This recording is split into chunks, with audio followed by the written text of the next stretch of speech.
Episode 7 of Vinland Saga Season 2. And guys, are you ready? Ready? The wheat has sprouted. I don't know if that's good or bad. Do you still hate it? This was slight. Okay, if we're comparing this episode to the last better, we're marginally better. You know what?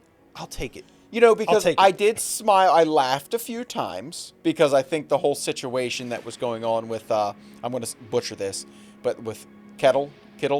We're filthy Americans. Cattell. Yeah, we're not going to be able to pronounce these things. Opening up on his character, which was nothing of which they painted the picture of being this hard, like, master, this feared Viking, like, everything about it. And he's like, oh, God, I don't want to punish these kids because that's not me. I love his storyline. I love his background. And Yep. I'll tell you why I loved it. Because he is like the guy who is like, he's a gentle soul. His emotions. In a world that is not gentle and it doesn't really accept that ideology. Correct. Where, you know, if you were gay in the 70s, you might as well have been the worst person on earth. And now throughout time and through acceptance and some governmental policies, we're at the point now where being gay is as normal as being heterosexual. Right, and he's being emotionally and soft, and I'll quote weak because of the Viking era. Sure. But today he'd just be called a gentle person. He's just a gentle dude who does he sympathizes. That scene with the kids where everyone's looking at him to be this strong leader, and all he sees is like these kids that are run down by the system. They did it for a reason. They're in a situation where they didn't ask to be there.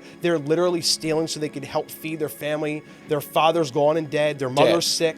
And what are they just supposed to sit in the room and die? Yeah. And he understands that human element of them, and also understanding that if I don't show a strong hand, my men will start thinking I'm weak. And I get it. And it's playing that game where you have to be true to yourself, but also not let on that you are who you really say that you are on the inside. I was a soft kid.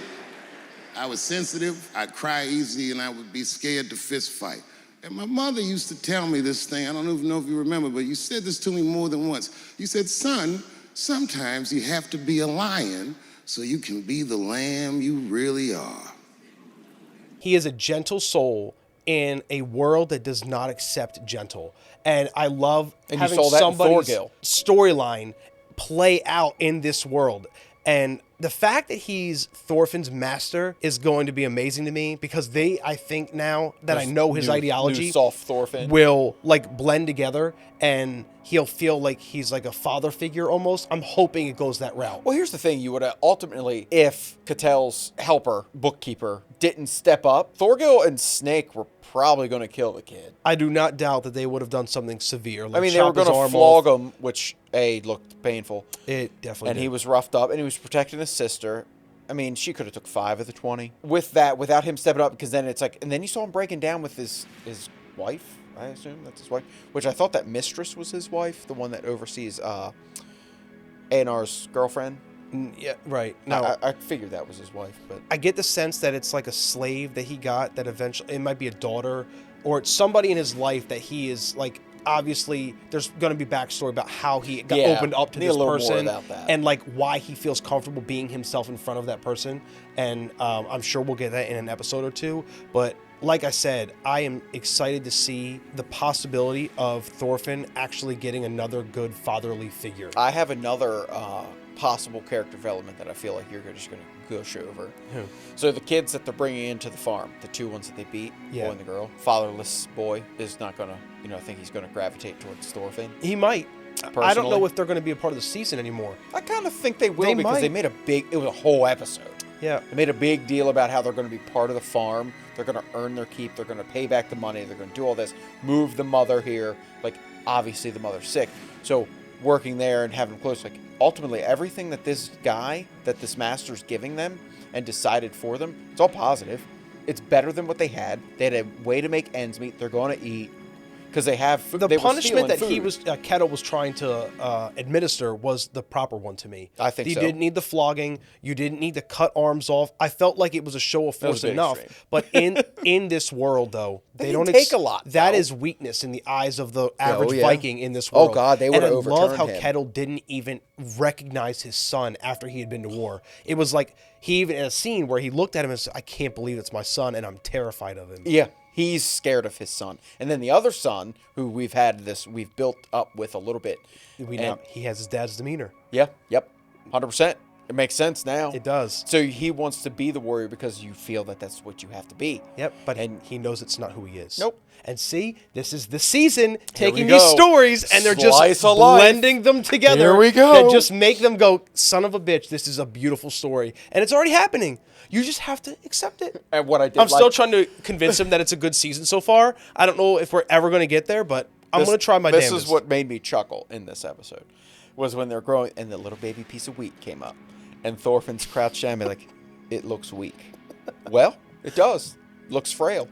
Because Yep. it is. And he's like, I can't believe I've had these moments. Like, I can't believe that this becomes bread. And he was amazed by Yeah. it. And It watching made me his laugh a little amazement of like seeing like it's almost like a childlike interpretation of what he was doing.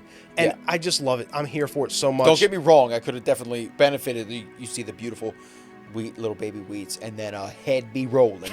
Okay, I'd have been fine with that. I'd been like, well, it's just moisture that this plant wanted. I'm almost confident. Feed it, I'm almost feed it. positive in telling you that somebody will die before the end of the season, and it will You be know what? impactful, and you'll feel it emotionally. But it might not be like we're at war like season 1 again. Look, I just need something. We talk about Canute enough, Put him more in the story. You know, Yeah. about it feels like a year and a half ago. You brought up Thorkill, and that he physically was in an episode. Yes, he We was. promise he was in an He episode. was. Look back, I don't know, but he has nothing to do with the farm. I Canute do need is the more king. Thorkill, to be honest. I need more Yeah. action. I want more Canute. But and it's good that the shows showed you that we are going to get back to action at one point in a battle somewhere. But this story Yeah. is going to be Okay. very slow, methodical, and we're just going to go one step at a time, one episode at a time. One character introduction, backstory, relationship we have at a our time, love interest, and we'll get there. You know, because here's what they did: they built up these Snake and his people built up these intruders that were like, "Oh, we're getting robbed left and right, And it was we're gonna have to kill." children. It was children. How realistic is that, though? Like, it was just so like, yep, it would have been. Yes, it would have been. No, it wasn't bandits coming from 3 towns down Right, that are right. also cannibals that wanted to kill rape and and rape pillage. everybody. Yeah, exactly. You know, those things. It was hungry kids in your own village. And I don't like that. And I loved it because it was so realistic. But that was episode 7 of season 2 of Vinland Saga. I think I'm getting him a little bit more to like We're it getting so a far. pulse, I think, over here. but, maybe. I'm music to my soul. Somebody asked me today, be like, "How you liking Vinland Saga?" I said, "I'll let you know when it gets good." What was their perspective? He's like, I think we're going to wait till the end of the season to start watching. I said, that's probably a good idea. I actually, one of the recommendations I have for people who think it's slow so far, back away for a couple weeks. Yeah. Come back Give in you 4 or something 5 more to bite episodes. into. Exactly. I agree. I do agree with that. I think it's not I a actually bad think you mindset. might have enjoyed this more if we watched it the way we watched season 1. Like chunks. Chunks of it at a 3 time. 3 episodes, 4 I don't episodes. think you would feel so much. Yeah, because then it felt like more. Like, Exactly. okay, in a 3 episode chunk, Or like Vox Machina. we saw the just wheat drop get 3 planted. a week. We see Just the wheat saying. get planted. The wheat's growing. There's a love interest. You know what? And the Instead of heads backstory- rolling, throwing some sex, I'm good. Show me that TVMA. Okay. Yeah, earn your rating, please. Yeah, please. Earn your rating. Yeah, this has an MA rating? I know mine's blown, literally just blew out the side of my head. There's no way. What is this, G? This is like a Disney movie.